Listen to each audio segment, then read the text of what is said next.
Una panchina gialla, l'85esima in Italia, la prima in Friuli, a testimonianza dell'impegno delle scuole del capoluogo friulano contro la piaga odiosa del bullismo e soprattutto quella ancora più subdola del cyberbullismo. Un tocco di colore a Piazza Garibaldi che ricorda la forza di questo messaggio. Vogliamo tutti insieme provare ad estirpare un fenomeno odioso, quello del bullismo e del cyberbullismo, e per farlo è necessario anche, come dire, dotarsi di pratiche simboliche come questa, in cui sono stati protagonisti i ragazzi.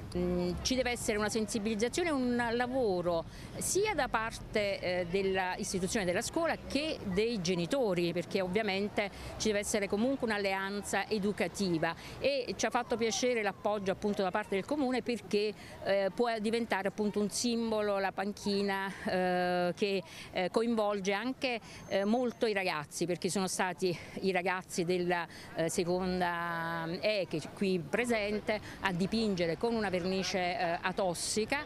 Panchina dipinta interamente dalla classe seconda E della scuola Manzoni, protagonista del taglio del nastro, ma non solo, anche del lavoro di verniciatura. Sì, l'abbiamo dipinta tutta noi, abbiamo grattato anche con la carta vetrata tutto quello che c'era prima, ovvero la vecchia panchina in legno con tutto. Abbiamo tolto il marrone e abbiamo ridipinto tutto in giallo. Sì. È stato facile, ma è stato anche molto divertente con il prof di arte.